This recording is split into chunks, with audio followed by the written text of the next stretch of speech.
Red Ray Gun Limited presents... Calling Benji and Nick. Calling Benji and Nick. Are you receiving me? Hello. Good morning. Good evening. Good day. Goodness. Good Loch Ness. If you're just joining us, welcome to the Benji and Nick Show.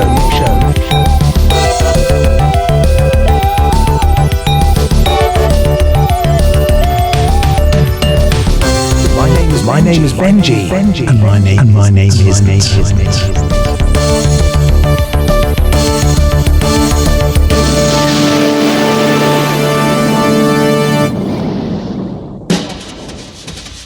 The Benji and Nick Show. Hello. Welcome. How on earth are you? How is everybody doing? Are you all right? Yeah. Okay. Good day. Good evening. If you're listening now, then you're listening to the right place. This is the Benji and Nick Show. My name is Benji, and this is Nick. Hello. And what sort of stuff do we do, Nick, apart from, say, Loch Ness a lot? Loch Ness.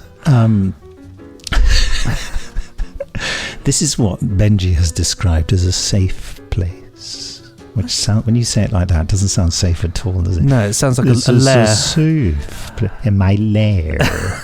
You are lasers. fortunate. This is a safe place. Take a seat.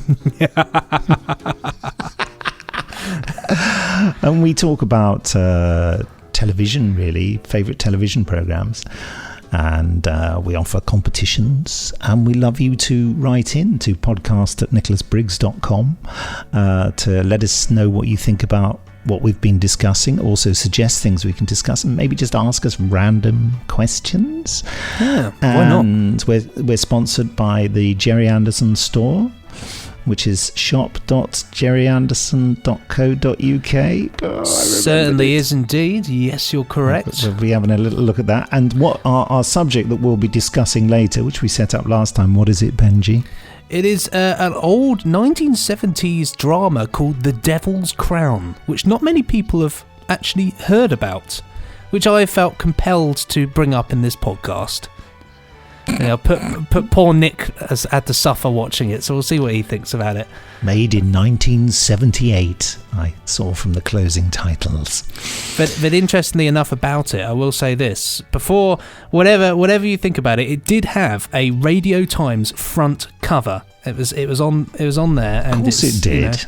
You know, it's history. This is true. We always guaranteed to get the funding to do that. But also, whilst we're here, I feel it's appropriate to say that this week, the week starting of June, well, it's not, the week doesn't start on the 1st of June, it's the 1st of June today, but we are the podcast of the week for a website, magazine called We Are Cult. So give them check them out, because they've got loads of articles and reviews and all sorts of things, and they've kindly selected us as their podcast of the week, which is nice. I just realised I made a noise like a slightly pregnant cow then, didn't I? Very odd. Raggy. It's either that or a really sort of interested sort of old woman. Yes. I'm reading some Anthony Horowitz story to my son about horrible grannies. So I'm doing lots of funny granny voices at the moment. Rather, yes, young probably man. leaked it. Yes. She feeds him cream cheese all the time, and he can't stand cream cheese. Well, I don't blame him. It's a cream horrible cheese thing. Surprise. It's basically a bowl of cream cheese. And nothing else. And she's always turning the heating up so it's far too warm, and she's nailing the windows shut or something. It's just really weird. What a nasty woman. He should really do. He should do She's something about that. She doesn't sound particularly very kind, does she? No. Certainly wouldn't want to share cream cheese with her. Anyway. So the Devil's Crown coming up. We'll have a look at the Jerry Anderson store. We'll do a bit of Jerry Anderson chat. And just for the hell of it, once more, I'm going to call Jamie Anderson and see if he's available. He's getting quite hacked off with this now, but he It's has good. given us a new podcast. Oh, Jamie, Hello. are you home? I'm back at the farm, yeah. Oh, We don't have any cows, Dick. no, but it's the only. Meh, he's got sheep. Well, that was good. That's good. That's what we have. Yeah, I was just randomly doing a cow noise. Well, anyway, I thought I was going to get you because, as you probably realised from my strange headphone arrangement, as you can see on Your ears are Facebook, cold. that I'm doing the Benji and Nick podcast. Oh, hello again, listeners. He sounds so enthusiastic. Yeah. But I can't work out why I've contacted you. I thought it was just in the hope that it would slightly irritate you. Well, I'm not irritated at all, honestly. I'm reading a script that I've written and I've had some edits back. Oh, for Big Finish, yes. Another thing that you do, yes. So that's exciting. No, everything's good. Everything's fine. What? I'm drinking a soft drink. Oh, very good. What can you tell us is going on at the Jerry Anderson store at the moment that you'd recommend for our listeners? Benji's having a look. That rather lovely new UFO DVD set that ITV just snuck out without telling anybody. But it's got a very lovely cover. Oh, it has. I don't know. Most people who listen to podcasts drink tea, don't they? Why? Got some nice Joe 90 mugs. They're very nice. Ah. And in fact, I think that they've just had their price slashed as well. So Oh, have a look at that then. yeah. Well, There you go. we've still got the... Exciting.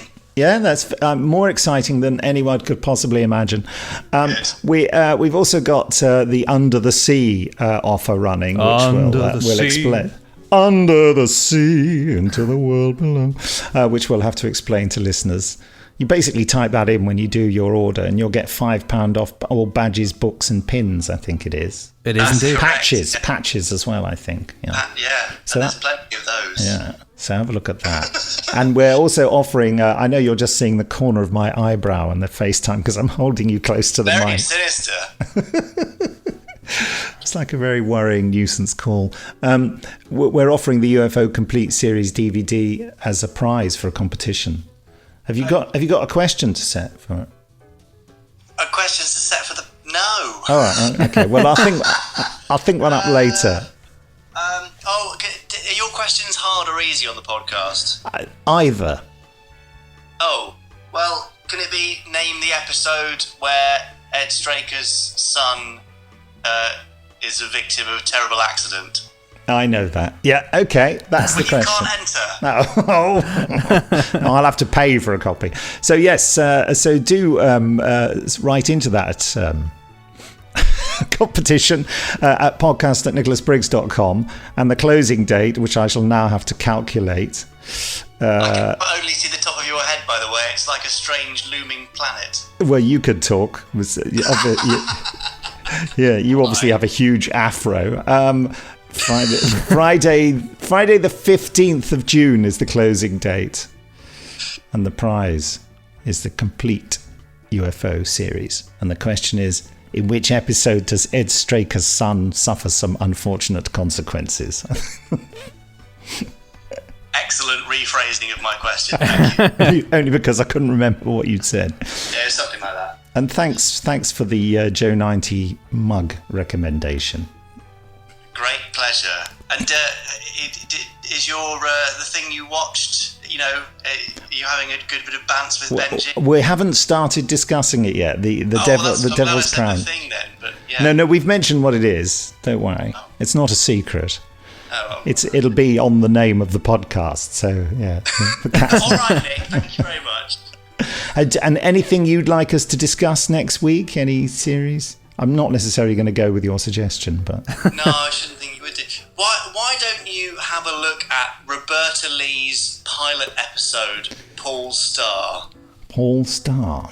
I think it's called Paul Star. It's an amazing colour puppet pilot with Ed Bishop as the lead role. And it's just fantastic, and it's on YouTube. There you go. Paul Star. Right, are you writing that down, Benji? I've got it up here. Yeah, I'm just taking a peek at it now. He's having Paul a peek Star. at it That's now. rather fun. I was having a pee, I thought you said.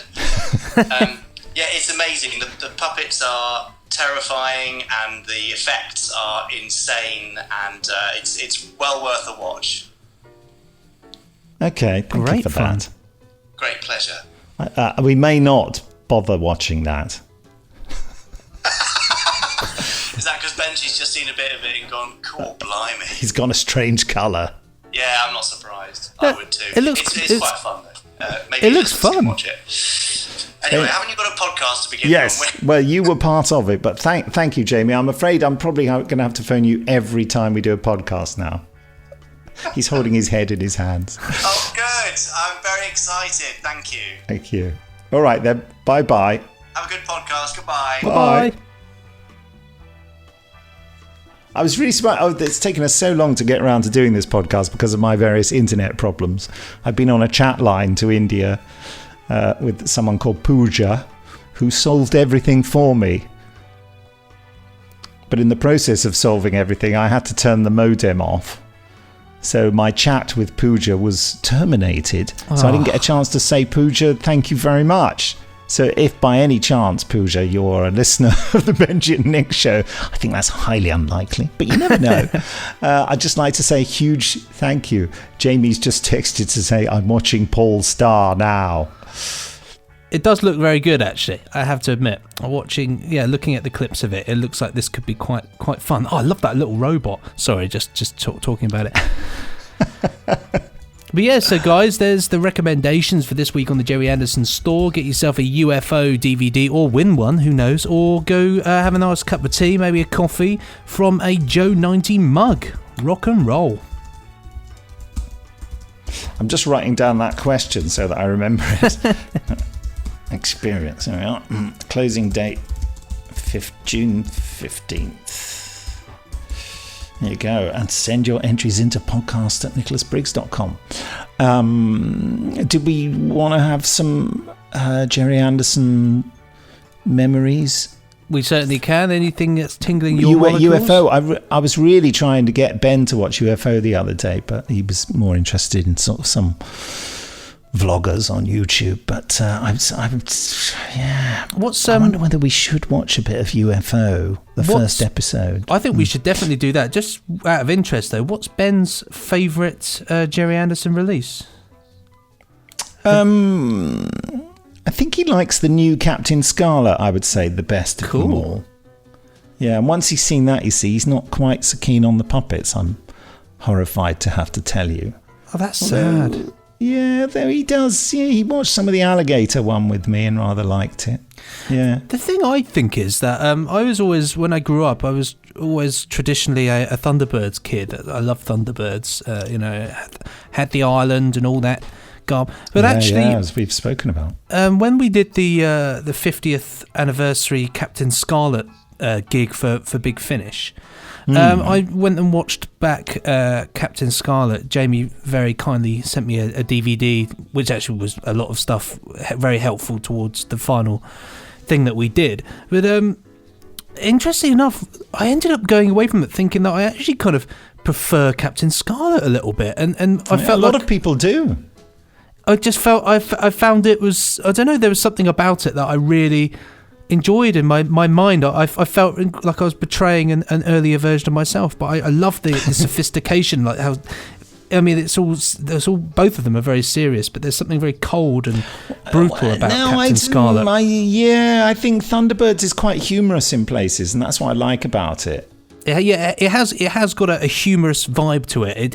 It takes itself seriously, but then it has little twinkly moments, I think, where it lets you exactly, yeah, it lets you have a bit of a laugh. Whereas, Captain Scarlet, although it has some moments, it seems a lot more serious and brutal, I suppose, is the word I would use. I mean, it wouldn't be. They'd have to really change it for kids' TV now. There's so much. The whole thing is based on death, really, death and resurrection, and it's a very of its time. I think like the days. I was talking the other day about Commando comics.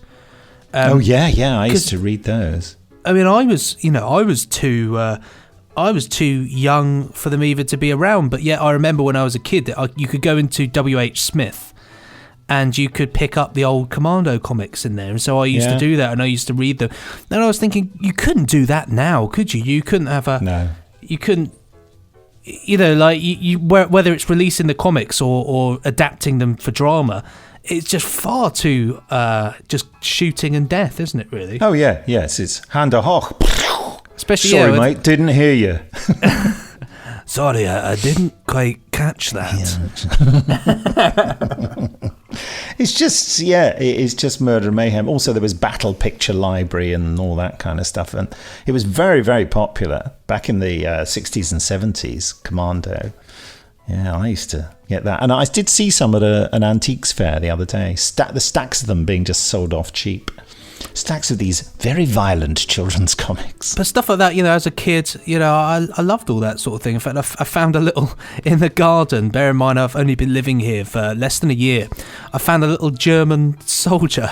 You know, those little toy plastic soldiers you get as a kid. Found one of those in the garden. I thought, yep, kids still like to play with these, clearly.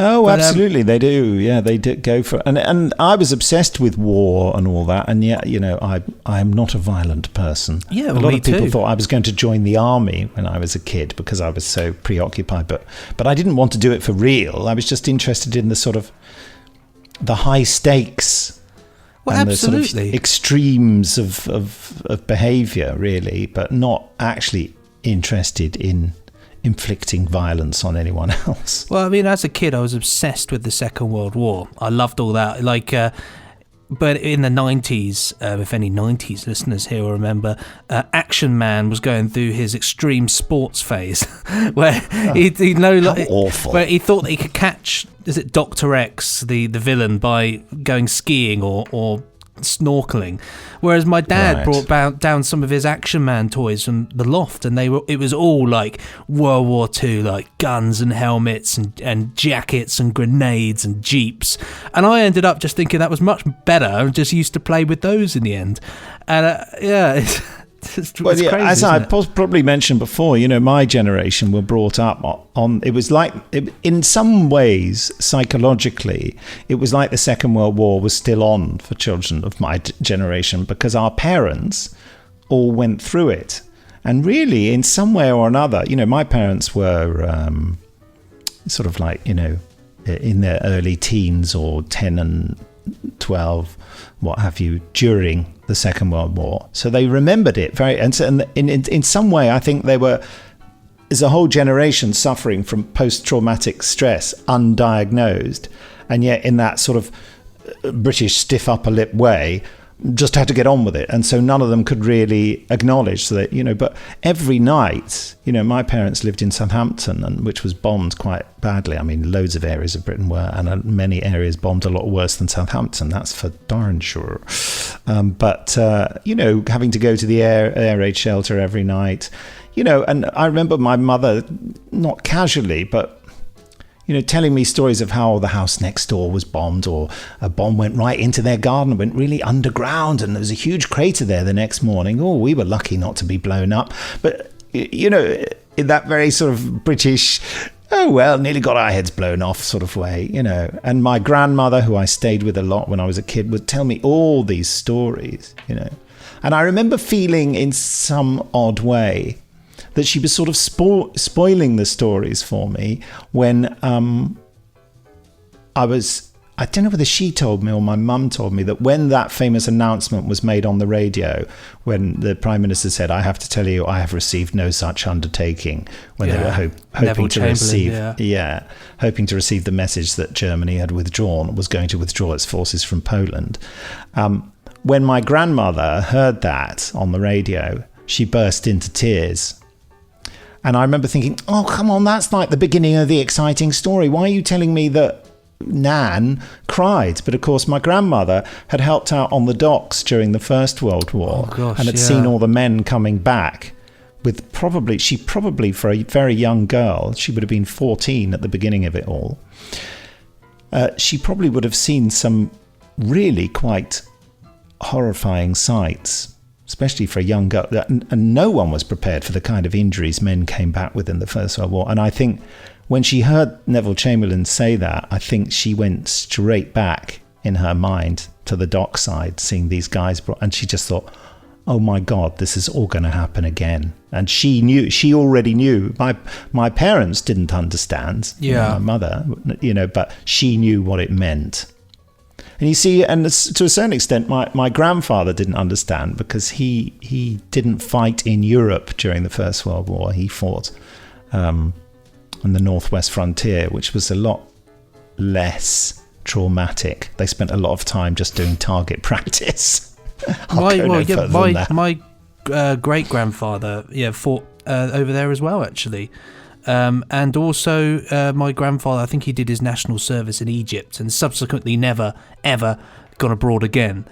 But he caught xenophobia, and it was quite a bad case. There's an interesting story though I've got actually with my grandfather. He didn't go out to war until very late on in the war, despite the fact that he was of age, and his father was chief of Dover police in the Second World War, who interestingly enough links for his cases and various exploits at the time made their way into what we now know as Foyle's War.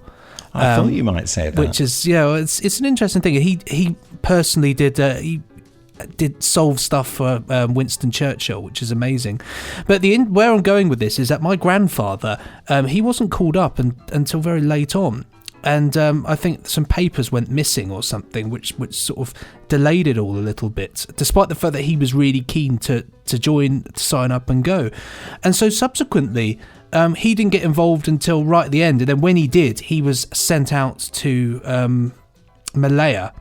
But we always have this sort of, I suppose I always have this thought that maybe there was some fiddling about, maybe my great-grandfather did something to kind of, stop, keep him out. Or just did something to kind of stop him, because he probably, he would have been a First World War man himself, and I can imagine that the mental scars and the thoughts, of what you could wouldn't happen. want to send your son into that. Yeah. You wouldn't, would you? No, if you've lived not. it yourself, why would you? I mean, obviously he did serve in the end, which I think he was really grateful. He became a captain.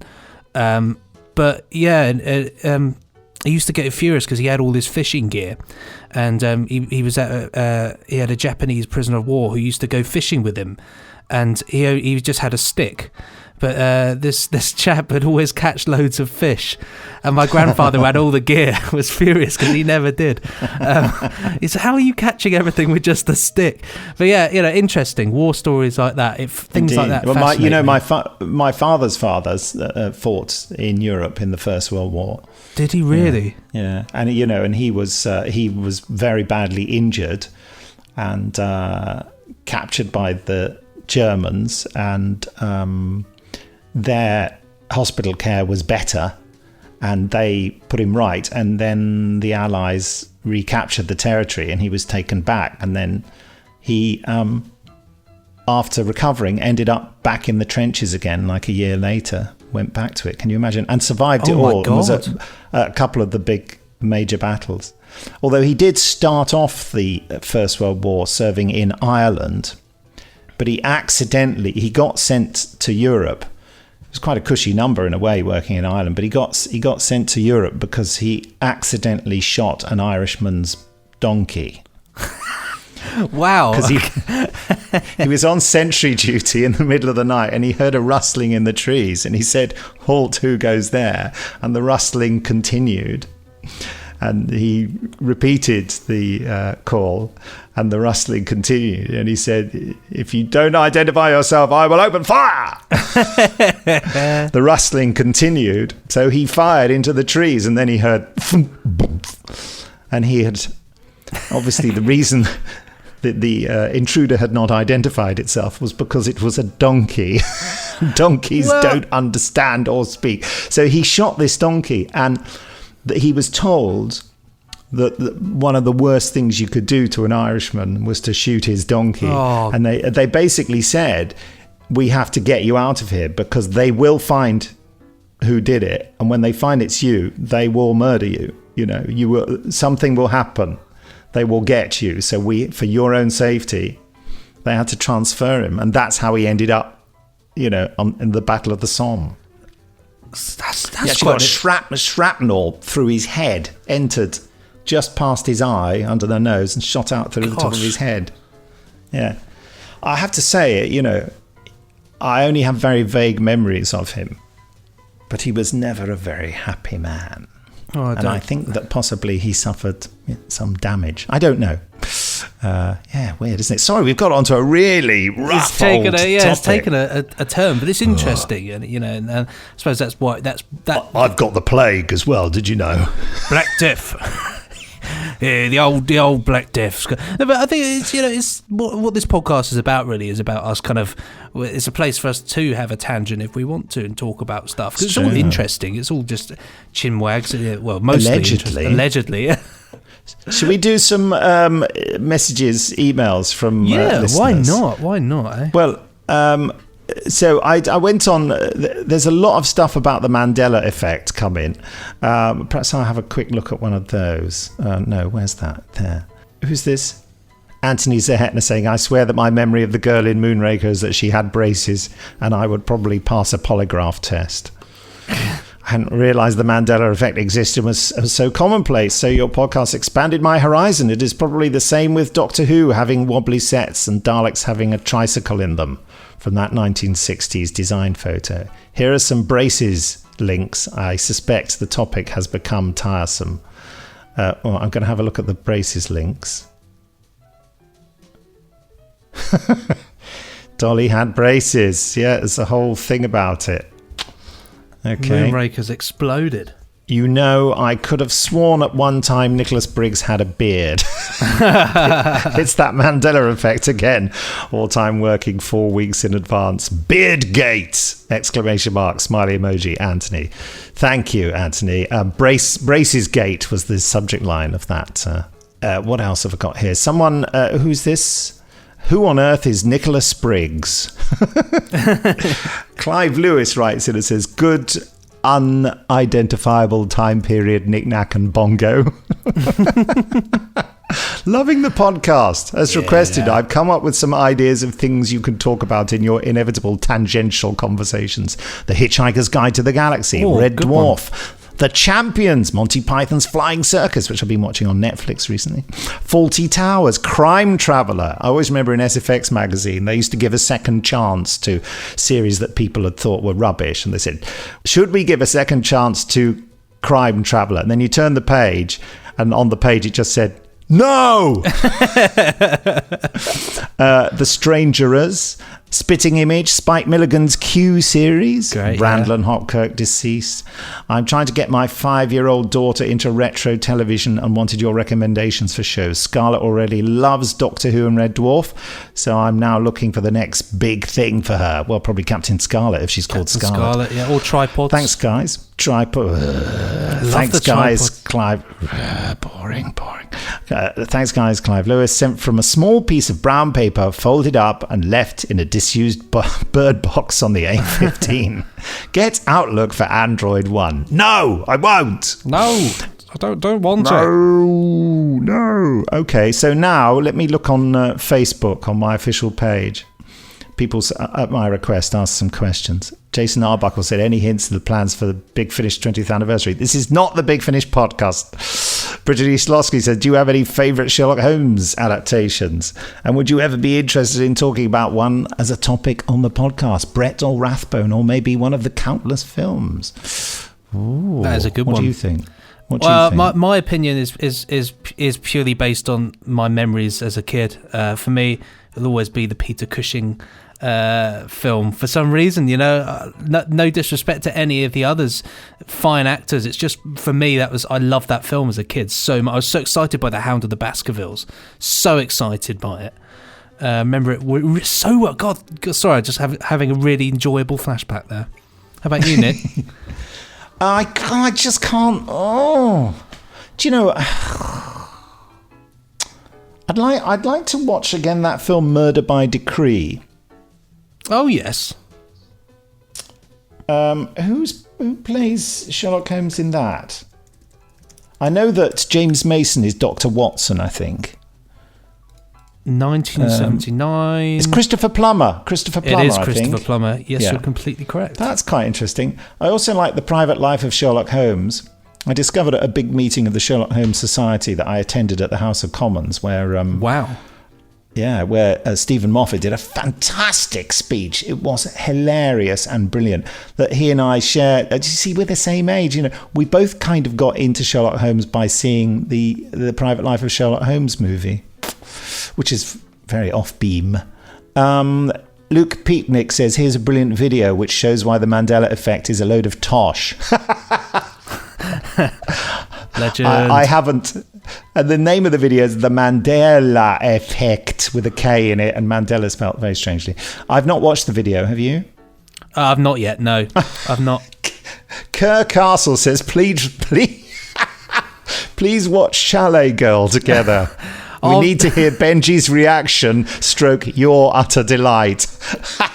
The funny thing is, he'll make me do it as well. I know he will. Next time I'm up in London, he'll say, by the way... I've got Chalet sit Girl. down. I haven't got a copy of it.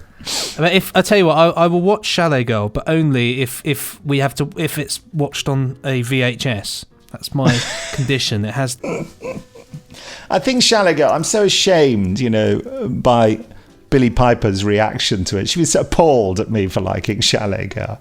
She goes, "What? That's a stupid teenage girls movie." Anyway. Tom Saunders, our dear friend Tom Saunders, who does videos for Big Finish, and very talented man. He says, go for Captain Scarlet. I expect an in-depth discussion of who started the feud with the Mistrons, possibly Captain Black, for totally destroying their base when they pointed a camera at him. I can only assume he is super camera shy. Ha ha ha. Tears. Emoji.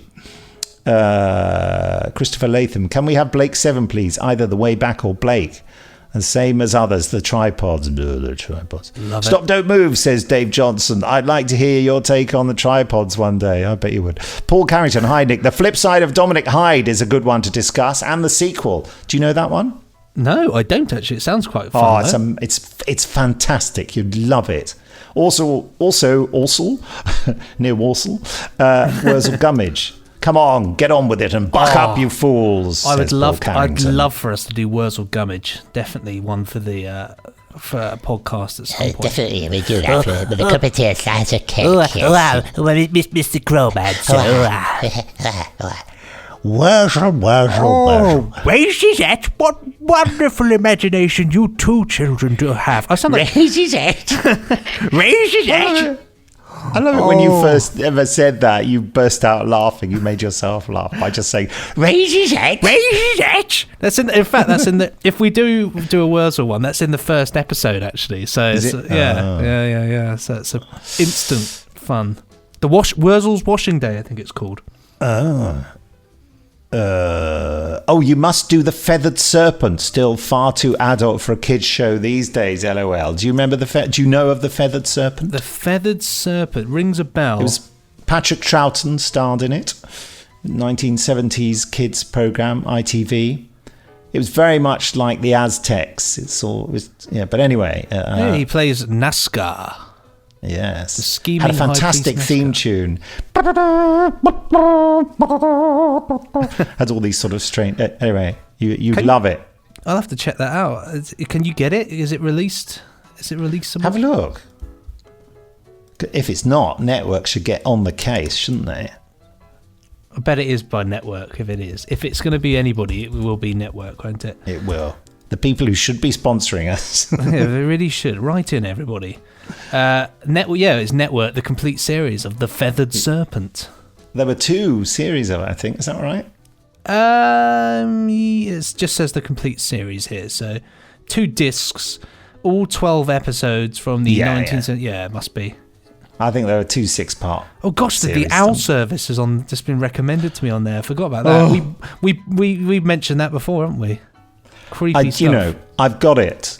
It's just too weird. It's out there, isn't it? It's very out and there. frankly, as dull as ditch water. I agree with that. That's how controversial. Wholeheartedly agree. Anyway, there we are. I think we should get on with the Devil's Crown. Yes, indeed, The Devil's Crown. Now, Well- can you describe this rare piece of television? Absolutely. So For The Devil's the Crown listeners. it's a 1978 historical drama series, and it chronicles. It's very good in the sense that it's very realistic. It chronicles 3 British monarchs and their time as it goes forward. So how they gain the throne of England, their time on the throne, and then who takes over. It's a really great series because you've got such such a fantastic cast. I mean, straight away, Henry II is played by Brian Cox. Who actually reminds me, strangely enough, of John Dutteen, who is also in it later on as John, King of England. So, 2 people that remind me of each other, weirdly enough. So, Nick, what did you think about this? I'm really intrigued. Well, it's very interesting the things you say about it, because I would have thought you said it's very realistic, and of course it's not realistic at all. The whole thing is extremely highly stylized, and let me explain this to the listener: that the sets, it's all done in studio, and the sets are not realistic at all. It's all like the backgrounds are obviously painted, and they're not making, they're doing this as a stylistic choice. Medieval stylized way. And Yes. What I meant by realistic, though, I meant in terms of their portrayal of history, as not in their aesthetic, because that is completely the opposite. It is completely everything looks a bit like a medieval sort of illumination, doesn't it, in a way? Yeah, they look like paintings, and so people are walking into a city, and there's this sort of castle, and the castle and all these ornate towers, but they're only the height of their head, or they're walking on a grass bank that's obviously on a big square block, and the trees. And there's an interesting weird thing. Trees. Yes, and they have extras sort of wandering around in amongst these strange bits of scenery, but the sets all look very, very small, and there's an interesting sort of convention in it, with certainly in this first episode, with Henry Plantagenet, played by Brian Cox, the famous astrologer. No, a different Brian Cox. He's going, imagine if I ruled this kingdom with the stars up above. No, that's the wrong Brian Cox. Imagine the universe is like a great big crown, and it's fascinating and beautiful, and the colours are so radiant and red, you can almost bathe in it like jam. Things can only get better. His one hit. That Henry Plantagenet can sort of see beyond what he could actually see. So, for example, when he hears news of something, he hears that someone's that Louis of France has been married, and then as he walks past an archway in his palace, suddenly through the archway, like a sort of strange projection of reality, this is why I don't think it's realistic at all, you suddenly see this marriage taking place, and it becomes illuminated, and the lights go down on his section, and then the effect reverses, and he says, so it's true, he's married, and it's odd like that. So I think it's a real fascinating bit of television. They went for a particular style. It's very out there, isn't it? It's got a top-notch cast, and it's written in very earthy English, but it still has. They've still made it a bit Shakespearean. It is kind of weird. It sort of flits between sounding cod Shakespearean and just like the bloke down the road would speak. Yeah. So I find that odd, and the actors are all speaking in this way that people in real life never speak like this. And I would say to you, Benji, my dear friend Benji, as we speak to each other from computer to computer, I would say that we are having a good discussion, and that mayhap we will, and that they all speak in this kind of.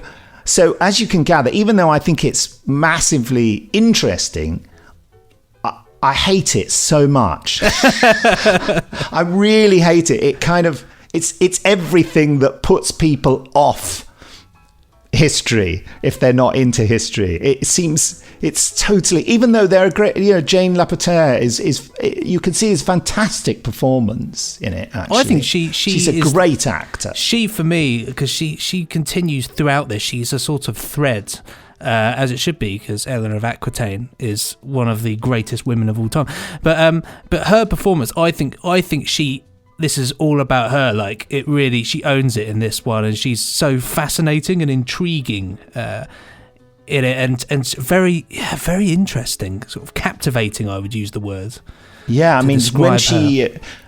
there's that beautiful moment when Henry Plantagenet comes back, and she says she makes him promise when they agree to get married that he will always love her forever, and that the consequences if he doesn't will be terrible. And then it soon becomes clear that, like all men of that era, possibly just all men, he's horrifically unfaithful and just, satisfying his desires with whores left, right and centre. And then when he gets home after he's been away, a year or something, he comes in and he says, "Come on, we must go to bed. I haven't had a woman in 10 days. And it comes out, and she's mortified. And and then he becomes very violent and unpleasant and threatens to have her nailed down and all this kind of stuff. And but the fire in her is quite breathtaking. So I am conflicted about it. I mean, I do think that it's so hey nonny nonny no and all that music all the time that makes me just want to get in there and strangle people. Bit of an overreaction. But I can see that, there is... It's a significant piece of work, but I'm not confused or baffled by the fact that it's not been released or repeated, because I think mainly people would hate it.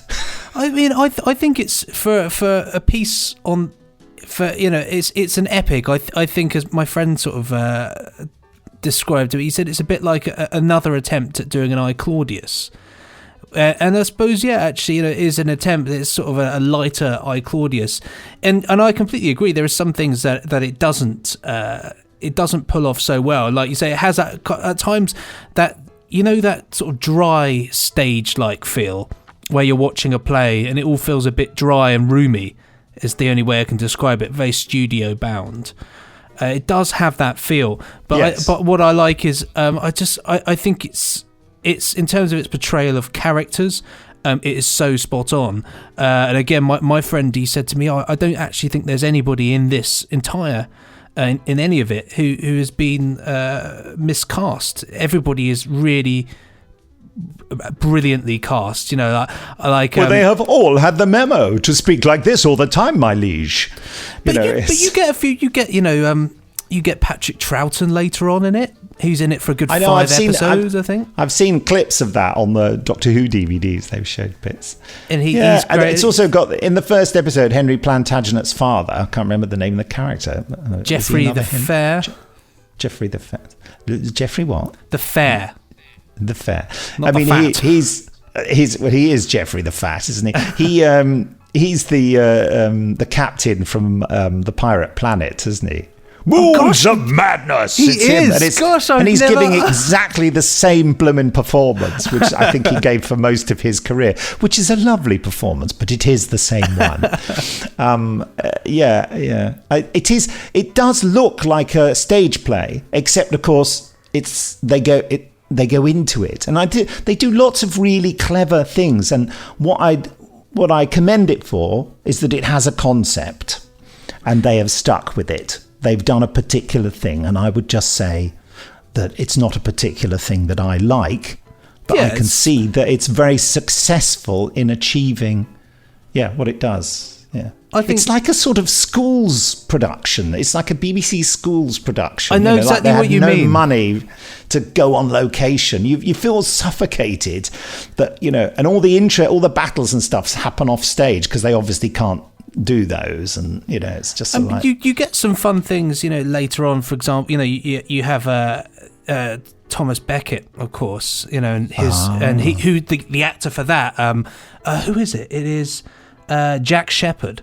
He is so good as Thomas Beckett, and so you get some of that. I think this is more about like the intrigue side of medieval society, and I think you're right. I think the budget, there wasn't. I mean, you probably wouldn't have a budget when you pay for half these names, although maybe they weren't quite. They weren't huge names then. I mean, Brian Cox wasn't particularly famous then. I suppose another really was John Duttine. No, but at the same time, and those sets would have. I mean, for all their sort of simplicity. They would have been very expensive to make, actually. Well, there's some They're quite beautiful intricate. stylized things. Like I think with when they're in, it might actually be the scene where he comes back to Eleanor, but there it's almost like in an orchard in Aquitaine. You have these beautiful, weird medieval orchard trees which look like sort of hearts on stands. But it's incredibly, when I saw those, I thought, wow, that's there's some thought has been put into this and how it is and how it's presented. But as a historical piece, I think it's really, really good in just the way it portrays characters and history. But yeah, as you say, it pulls off what it wants to do, but then it doesn't quite nail other aspects of it. I think it does have some, like you say, the way the actors, everybody speaks like this and they all talk in a certain way. And yeah, but I think as an archive piece, I think it's really interesting. It is an intriguing thing, and it absolutely succeeds in what it sets out to do. I just don't like what it's doing, I suppose. It's not for me. And interesting, this is a slight tangent, I should say, that it's the copy, because you can't buy it anywhere. It's on YouTube, and it's a French version, isn't it? Yes, it's not subtitles, but clearly all the credits are in French, even though the program itself is in English. So basically, I think what has happened It's is a co-production, that isn't it? it's not a co-production. It's that it was really No, it is. It is. At the end, it says, it lists all the co-production. It's a co-production with various European television channels. Well, the one thing I would say that it's currently kept and available for free from the French Film Library or Museum or something.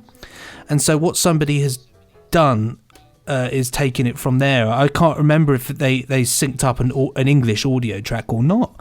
But yeah, for some reason there's no, whether they still exist. I mean, in the BBC, I don't know, but certainly these versions do. But yeah, it's a very strange one, that really. But it sort of feels like if it hadn't have emerged on YouTube, which is how I discovered it, I don't know if you would actually, if anybody really remember it. I mean, when you look at the comments on YouTube, do have a lot of people are saying, "Oh, I'm really glad this is up here now." But it is. It's very. I think it's a significant and important production because of its stylized nature, and I do have a recollection of it being on. Because I would have been in my mid to late teens, and it's the kind of thing I would have just brushed across on BBC Two and thought, forget that. I think if I was younger and it was on, yeah, I wouldn't have. I wouldn't have given it the time of day. I think I'm obviously naturally drawn to it because I'm fascinated with medieval history. But also just, I think the stylist side of it and for rarities really, which is why I wanted to bring it up in this, is because it's just slightly different. It's a bit of a weird one, and I think it's important to kind of occasionally cover strange things like that really. And, mention oddities. Definitely. No, it's quite nice for us to have different views on something, because otherwise we're just sitting here Agreeing. going, oh, splendid, splendid, splendid. Well, there's some great lines in this one, was it? I dream of holding the whole world in my hands. That's a big dream, Henry. She's so wonderful. Like, they've got this sort of lovely. She's. I see her as all powerful, almost guiding him. Yes. Henry to his destiny. But some great, what was it? The king has a chill. He died of a chill. Yes, but there we go. So the Devil's Crown there. Interesting one. I give it a solid 4 out of 5. Yeah. 5. If it was for my personal feeling of loving it personally, I'll give it a 5. But I'll give it 4 for what it is, if that makes sense. Yeah. I give it 1. I'm sure you would. for its televisual historical significance. But yes, it was a chore for me to watch. Yeah.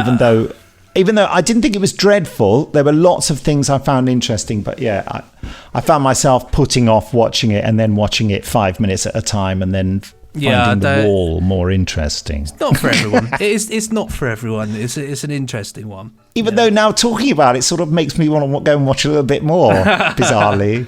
Yeah. Well, I'd say if you are going to watch any more, just watch it. You can watch it up until like Thomas Becket and all that, and then because that's some good stuff in there. You know, was it Please Rid Me of That Wretched Priest? Turbulent priest. Yes. Well, no man rid me of this turbulent priest. And someone thought, right, all right, you mean kill him? Okay, right. Yeah, all right, we're off. No, I didn't mean that. My friend was watching the Thomas Becket film, the old one, the other day, and pointed out to me. He said, you might like this.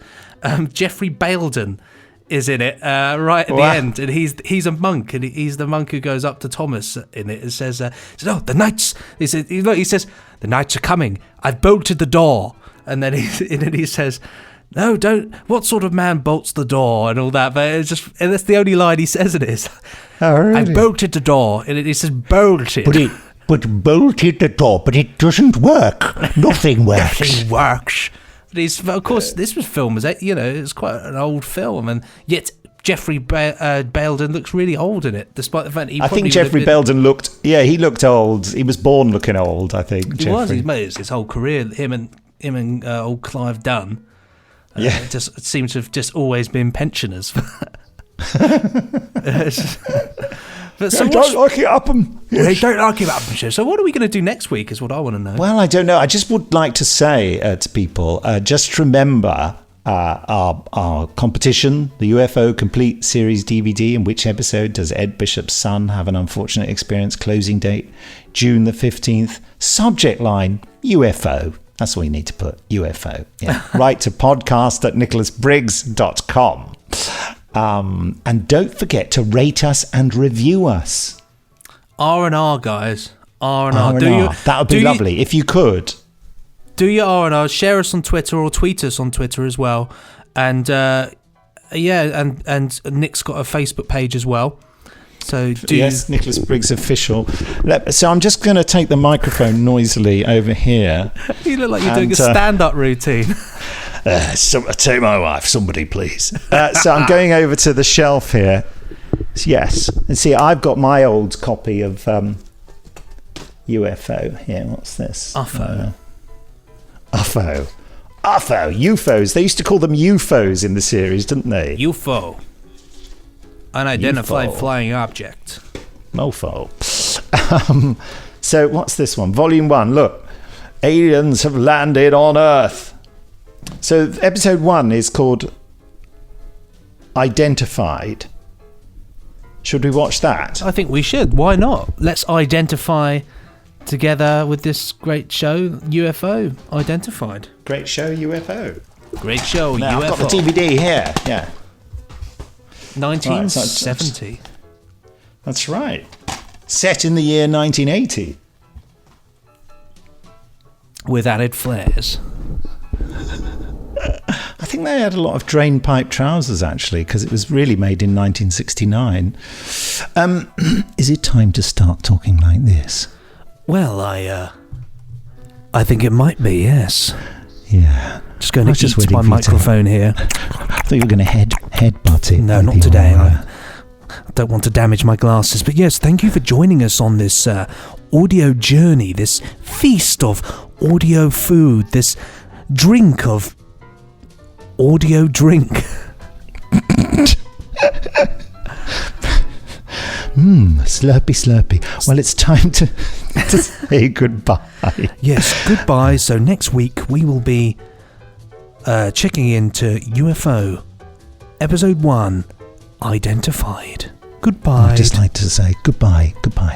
I'd just like to say that you all luckily escaped a visit from my father-in-law, who just unexpectedly came into my flat just before I was about to record. It's a shame. He's a very interesting man, but he's gone now. Anyway, bye. Pressing stop now. Ka-chung. Ka-chung.